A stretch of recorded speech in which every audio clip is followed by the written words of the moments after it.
What if the old typewriter you bought could predict the future? But every prediction came true as a horrifying tragedy.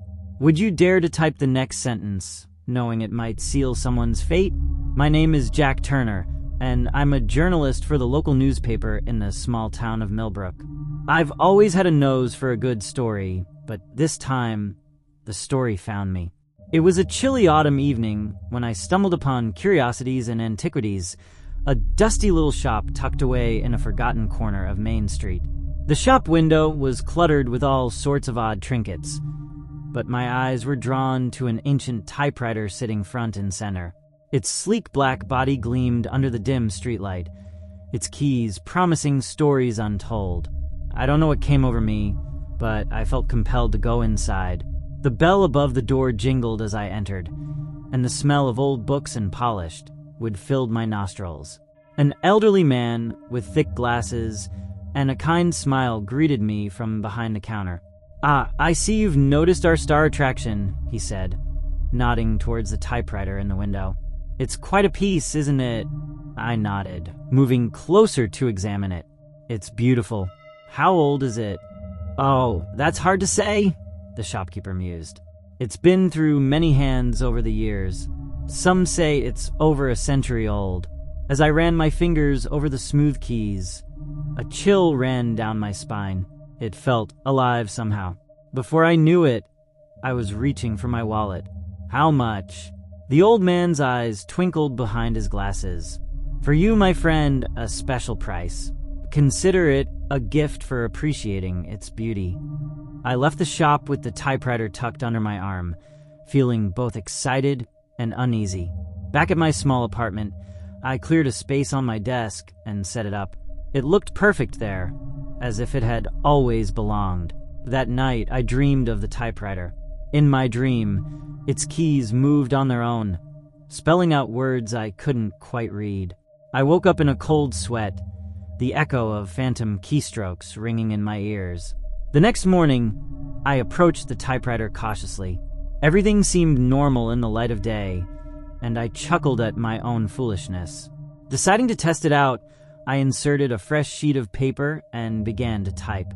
The old typewriter sat silently on the desk, its secrets still untold. I pulled out the paper to admire my handiwork, but froze in shock. Below my sentence, in a different, more elegant script, were words I hadn't typed. But not for long. "Beware the bridge on Elm Street tomorrow at noon." My heart raced as I read the words over and over. It had to be a trick, right? Maybe the shopkeeper had played a prank on me. But deep down, I knew that wasn't true. I could feel it in my bones. This typewriter was trying to tell me something. I spent the rest of the day in a daze, unable to focus on anything but those mysterious words. Should I warn someone? Would anyone even believe me? As the sun set, casting long shadows across my apartment, I made a decision. Tomorrow at noon, I would be at the bridge on Elm Street. Whatever was going to happen, I had to see it for myself. Little did I know, this was just the beginning. The typewriter's chilling prophecy was about to come true, and my life would never be the same again. I barely slept that night. The typewriter's warning echoed in my mind, making rest impossible. As the first rays of sunlight peeked through my curtains, I was already up, pacing my small apartment. The morning crawled by agonizingly slow. I tried to distract myself with work, but my eyes kept darting to the clock. At 11:30, I couldn't take it anymore. I grabbed my coat and headed out, my heart pounding with each step towards Elm Street. The bridge was an old stone structure, arching gracefully over the river that cut through our town. As I approached, everything seemed normal. Cars passed by, a jogger ran past, an old woman walked her dog. Nothing out of the ordinary. I checked my watch. 11:55. 5 minutes to go. My palms were sweaty despite the cool air. What was I even expecting? Part of me hoped nothing would happen, that it was all just a strange coincidence or a vivid dream. 11:59. I held my breath, eyes darting everywhere, trying to catch any sign of impending doom. And then, The sound of screeching tires shattered the calm. A delivery truck came barreling down the street much too fast. The driver was slumped over the wheel. Hard in my throat, I watched as the truck swerved, heading straight for a school bus full of children that had just started to cross the bridge. Time seemed to slow down. Without thinking, I ran into the street, waving my arms wildly. "Stop! Turn!" I shouted at the top of my lungs. The bus driver saw me first. His eyes widened in shock as he noticed the oncoming truck. He swerved hard, tires squealing against the pavement. The truck driver, seemingly unconscious, didn't react at all. With a deafening crash, the two vehicles collided. But thanks to the bus driver's last-second maneuver, it wasn't the head-on collision it could have been. The truck clipped the back of the bus, sending it spinning across the bridge. When everything finally came to a stop, the bus teetered dangerously close to the edge, but it didn't go over. Sirens wailed in the distance as I rushed to help. The children were crying and scared, but alive. The bus driver was shaken, but managed to get the back emergency door open. I helped the kids out one by one, my hands trembling. As the paramedics arrived and took over, I stepped back, my mind reeling. The typewriter's warning had come true. If I hadn't been here, if the bus driver hadn't reacted in time, I shuddered at the thought. Back at my apartment, I stared at the typewriter with a mixture of awe and fear. How had it known?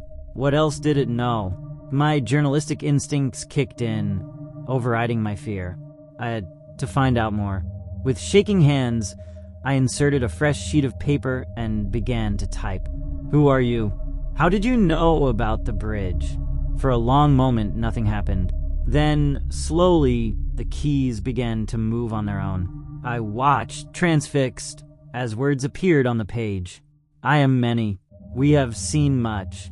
The past and future intertwine. Beware the fire at the old mill on Friday night." Another prediction. My mind raced. What did it mean by "I am many"? And how could I prevent whatever was going to happen at the old mill? As I pondered these questions, a new, chilling thought occurred to me. The typewriter had been in that shop window for who knows how long. How many other predictions had it made? And more importantly, who else knew about its power? I realized then that I was in over my head. I needed help. Someone to confide in. Someone who might believe this incredible story. But who? As night fell, I made a decision. Tomorrow, I would go back to the antique shop. The old shopkeeper had to know something about the typewriter's history. And if he didn't, well, I'd cross that bridge when I came to it. Little did I know, my investigation was about to take a dark turn, leading me down a path from which there might be no return. The bell above the door jingled as I stepped into Curiosities and Antiquities the next morning. The musty smell of old books and polished wood brought back memories of my first visit, though it felt like a lifetime ago. The old shopkeeper looked up from behind the counter, his eyes widening in recognition. The typewriter enthusiast, how are you enjoying your purchase?" I approached the counter, my heart pounding. "That's actually why I'm here. I need to know more about that typewriter. Where did it come from? Who owned it before?" The old man's friendly smile faltered for a moment. "Why the sudden interest? Is something wrong with it?" I hesitated, unsure how much to reveal. "It's not exactly what I expected. Please, I need to know its history." The shopkeeper studied me for a long moment, then sighed. "Follow me," he said, leading me to a small back room cluttered with even more antiques. He gestured for me to sit in a worn armchair, then lowered himself into another with a groan. "I suppose it was only a matter of time before someone figured it out," he muttered. "Figured what out?" I leaned forward, eager for answers. The old man's eyes met mine, filled with a mix of sadness and resignation. "The typewriter, it's not just an antique. It's a conduit." "A conduit? For what?" "For spirits," he replied, his voice barely above a whisper. "The spirits of its previous owners, to be precise. Each one with a story left untold, a warning left ungiven."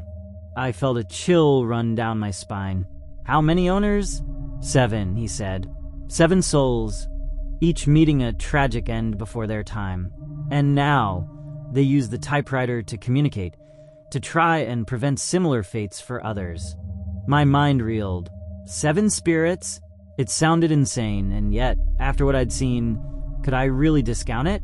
Tell me about them, I urged. The shopkeeper nodded slowly. The first was Elizabeth Blackwood, a novelist in the 1920s. She foresaw a terrible fire, but died before she could warn anyone.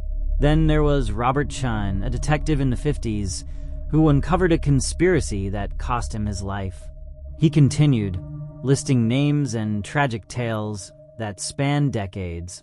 With each story, I felt the weight of the typewriter's burden grow heavier. And the last? I asked, dreading the answer.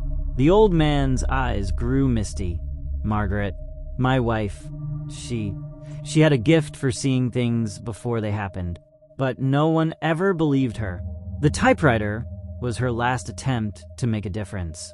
Suddenly, everything clicked into place. You knew about the typewriter's power all along. He nodded sadly. I've been its guardian for years, trying to find someone who could handle its responsibility. When you came in that day, I felt Margaret urging me to let it go, to pass it on to you. I sat back, overwhelmed. But why me? I'm just a small-town journalist. Perhaps that's exactly why, he replied. You have the skills to investigate, to piece together the clues. And more importantly, you have the platform to spread the warnings if needed. As if on cue, the typewriter's warning about the old mill flashed in my mind. There's going to be a fire, I blurted out, at the old mill. On Friday night. The shopkeeper's eyes widened. Then you must stop it. But be careful. The spirit's warnings often lead to danger. Many have tried to change fate and paid a heavy price. I stood up, my mind racing with everything I'd learned. Thank you for trusting me with this. He grabbed my arm as I turned to leave. Remember, the typewriter is a tool, not a master. Don't let it consume you like it did the others. As I stepped out of the shop and into the bright sunlight, I felt the weight of responsibility settling on my shoulders. I had 2 days until Friday. 2 days to figure out how to prevent a fire and potentially save lives. But first, I needed to learn more about the old mill. If I was going to change fate, I had to understand what I was up against. Little did I know, my investigation was about to uncover secrets far darker than I could have imagined. Secrets that some would kill to keep buried. The old mill loomed before me, a decrepit giant against the setting sun. Its broken windows stared like hollow eyes, seeming to watch my every move as I approached. The air was thick with the scent of rotting wood and stagnant water from the nearby creek. I'd spent the last 2 days digging into the mill's history, and what I'd uncovered sent chills down my spine. The place had a dark past, marred by accidents, disappearances, and whispers of foul play. It had been abandoned for decades, a crumbling reminder of our town's industrial past. As I stepped through the sagging doorway, the floorboards creaked ominously under my feet. Dust motes danced in the fading light that filtered through holes in the roof. I flicked on my flashlight, its beam cutting through the gloom. "Hello," I called out, my voice echoing in the empty space. "Is anyone here?" Only silence answered me. I moved deeper into the mill, my nerves on edge. What exactly was I looking for? A sign of the impending fire? Someone planning to set it? As I rounded a corner, my flashlight beam fell on something that made my heart skip a beat.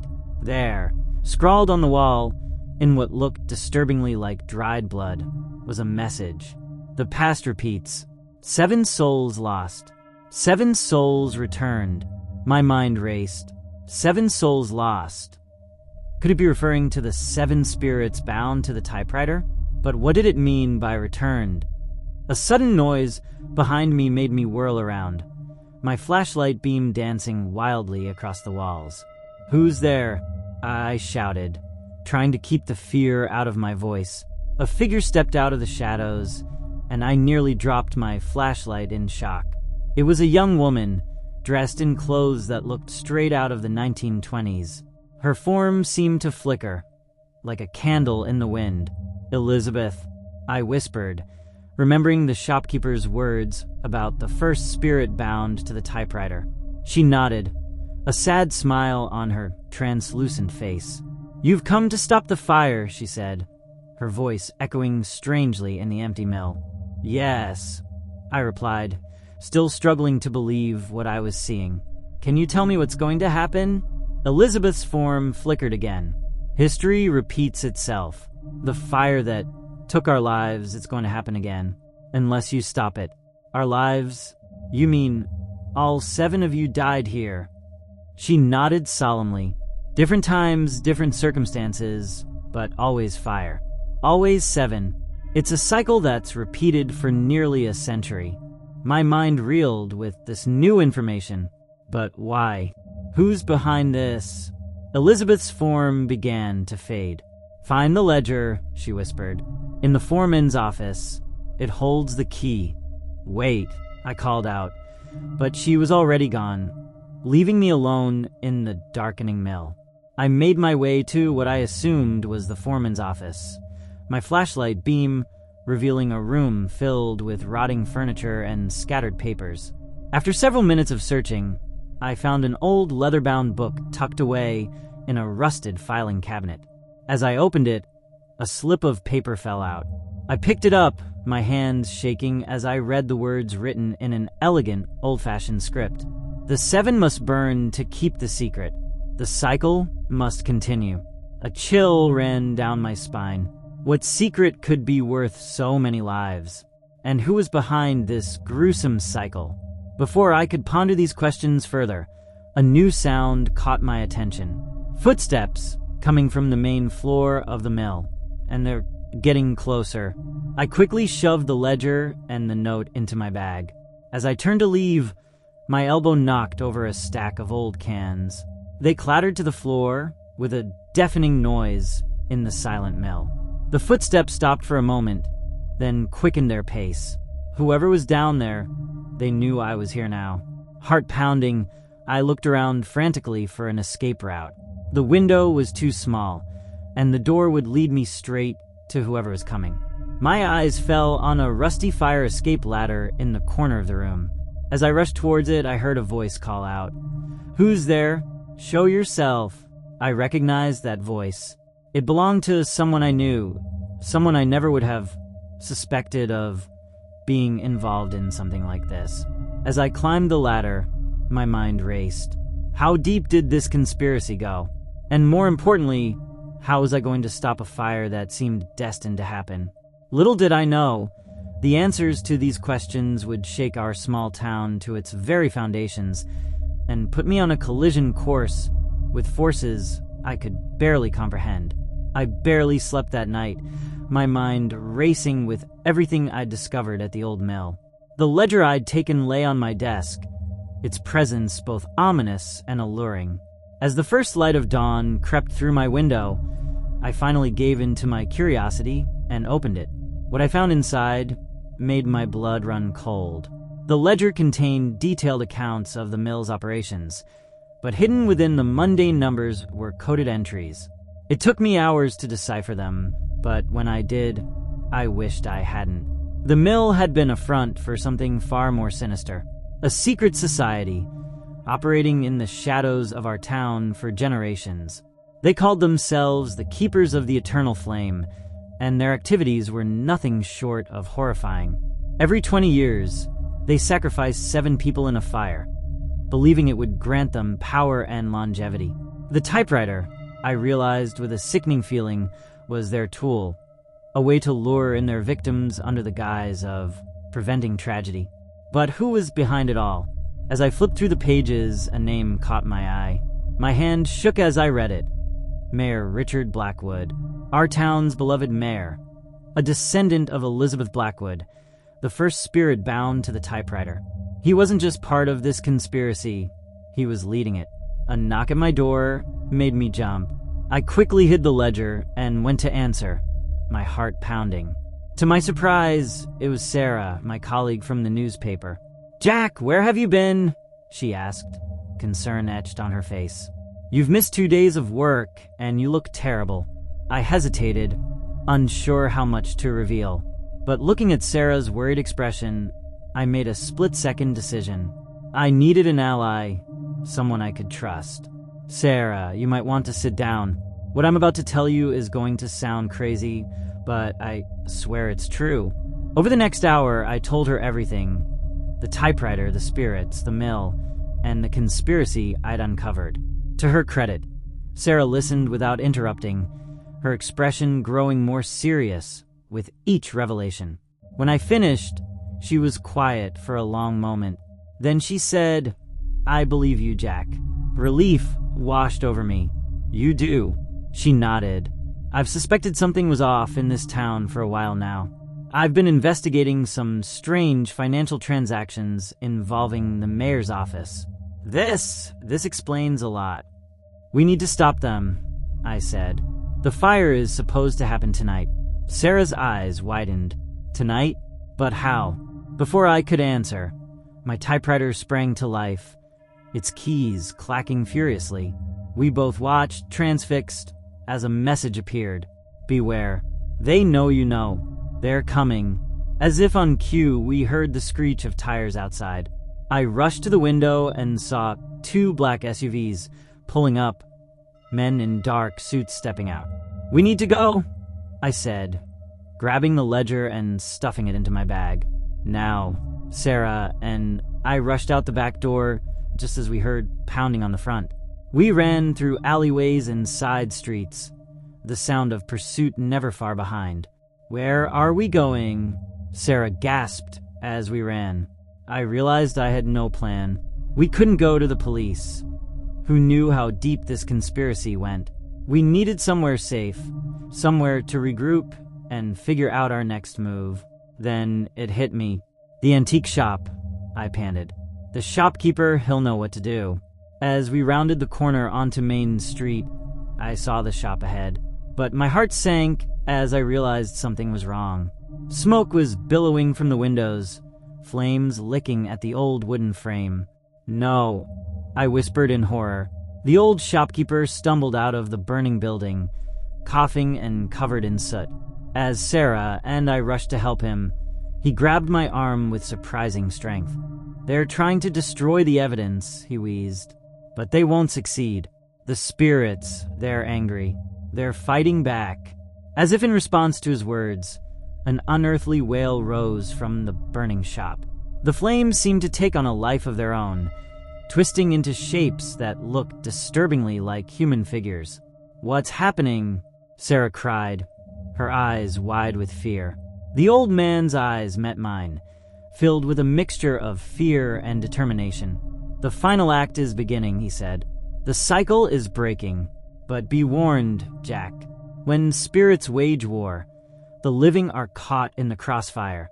As sirens wailed in the distance and the unnatural fire raged, I realized that stopping the conspiracy was only the beginning. We had unleashed something far more dangerous, a supernatural conflict that threatened to tear our town apart. And somehow I had to find a way to stop it before it was too late. The world had gone mad. As Sarah, the old shopkeeper, and I watched, the fire consuming the antique shop twisted and writhed, taking on impossible shapes.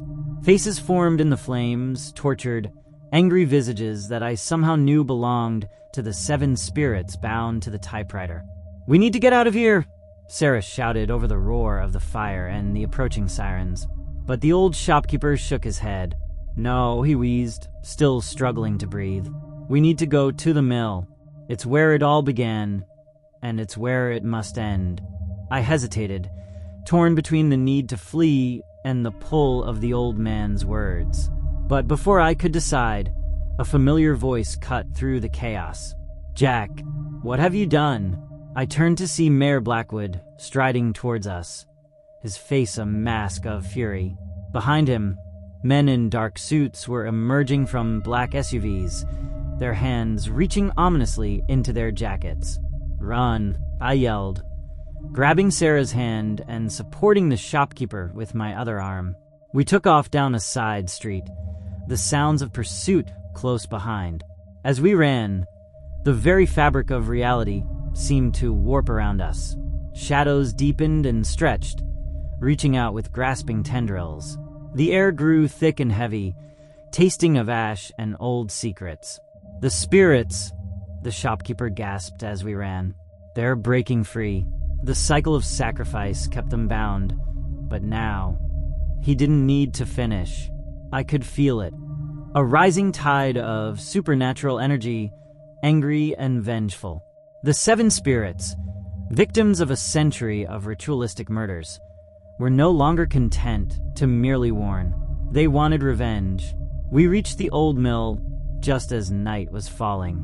The decrepit building loomed before us, somehow more menacing than ever. As we approached, I saw figures moving in the shadows. More of the mayor's men, no doubt. "There's no way in without them seeing us," Sarah whispered. But even as she spoke, a cold wind whipped up around us. The shadows seemed to deepen, concealing us from view. I felt an icy touch on my shoulder and turned to see the translucent form of Elizabeth Blackwood. "We will shield you," she said, her voice echoing strangely. "But hurry, our power grows. But so does our anger. Soon, we may not be able to distinguish friend from foe." Guided by the spirits, we slipped past the guards and into the mill. Inside, an eerie blue light pulsed, emanating from the center of the building. As we made our way towards it, I saw more spectral forms flickering in and out of existence around us. We entered what must have once been the main production floor. In the center stood Mayor Blackwood, surrounded by robed figures. Before them was an ornate altar, upon which sat a familiar object, my typewriter. "You're too late," the mayor sneered as he saw us. "The sacrifice has already begun. The fire will claim its 7 victims, as it has for 100 years, and we will reap the rewards." But even as he spoke, I could see fear in his eyes. The blue light was growing brighter, and the spectral forms of the 7 spirits were becoming more solid. "You fools!" the old shopkeeper said, his voice stronger than I had ever heard it. "You thought you could control forces beyond your understanding, but the spirits are no longer bound by your rules." As if in response to his words, the typewriter began to shake. Its keys clattered furiously, spelling out a message over and over. "The cycle breaks. Vengeance is ours." The blue light exploded outward, and chaos erupted. The robed figures screamed as spectral hands reached for them. Mayor Blackwood turned to run, but the ghostly form of Elizabeth, his own ancestor, blocked his path. "Sarah, we need to destroy the typewriter," I yelled over the supernatural tumult. "It's the link between our world and theirs." She nodded, and together we fought our way towards the altar. The air around us was thick with spectral energy, making every movement a struggle. But inch by inch, we approached our goal. Just as we reached the typewriter, Mayor Blackwood broke free from the spirit's grasp. "No," he roared, lunging for us. Time seemed to slow. I saw the mayor's hands reaching for the typewriter, his face contorted with desperation. I saw Sarah beside me, her eyes wide with determination. And I saw the spirits all around us, their forms growing ever more solid as the barrier between worlds weakened. In that moment, I knew that whatever choice I made would change everything. The typewriter's destruction might stop the spirit's rampage, but it would also destroy the evidence of the conspiracy. Yet if I hesitated, the supernatural energy could tear our town, and who knows how much more apart. As my hand closed around the typewriter, I silently hoped I was making the right choice. Little did I know, the consequences of my decision would be far greater than I could have ever imagined. Time seemed to stand still as my hand closed around the typewriter. In that frozen moment, I locked eyes with Mayor Blackwood. His face, once so trusted and respected, was now twisted with a mixture of rage and fear. Behind him, the spirits of the 7 victims swirled in a maelstrom of ethereal energy, their faces flickering between anguish and vengeful glee. I made my decision. With all my strength, I lifted the typewriter above my head. "This ends now," I shouted, and brought it crashing down onto the altar. The impact reverberated through the mill like a thunderclap. A blinding light erupted from the shattered typewriter, forcing me to shield my eyes. When I could see again, I gasped at the scene before me. The spirits had solidified, no longer translucent, but as real and tangible as any living person. They stood in a circle around us, their eyes fixed on the broken typewriter. Mayor Blackwood and his robed followers were frozen in place, as if time had stopped for them alone. Elizabeth Blackwood stepped forward, her eyes meeting mine. "You've broken the cycle," she said, her voice clear and strong. "But our journey is not yet complete." "What do you mean?" I asked, my voice shaking. "Isn't this over?" She shook her head sadly. "The typewriter was merely a conduit. The true power lies in the words, the stories left untold, the warnings unheeded. And now, that power resides in you, Jack." I felt a strange sensation spreading through my body, a warmth that seemed to pulse with the rhythm of unwritten tales. "I don't understand," I whispered. "You're a journalist, a storyteller," Elizabeth explained. "You have the power to give voice to the voiceless, to shine light on hidden truths. That is why the typewriter chose you." The other spirits nodded in agreement. Robert Chun, the detective, spoke next. "We cannot move on until our stories are told, until justice is served. You must be our voice, Jack." The weight of their words settled on me like a physical burden. I looked at Sarah, who nodded encouragingly, and then at the old shopkeeper, who smiled knowingly. "I'll do it," I said, straightening my back. "I'll tell your stories. I'll expose the truth." As soon as the words left my mouth, the spirits began to fade, their forms becoming translucent once more. But their voices echoed in unison. "Remember, the power of words can change the world. Use it wisely." With a final flash of light, they were gone. The mayor and his followers unfroze, looking around in confusion and fear. "It's over," I told them, my voice stronger than I felt. "Your secret is out, and justice will be served."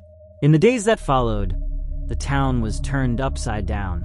With Sarah's help and the evidence from the ledger, we exposed the century-long conspiracy. Mayor Blackwood and his cult were arrested, their crimes laid bare for all to see.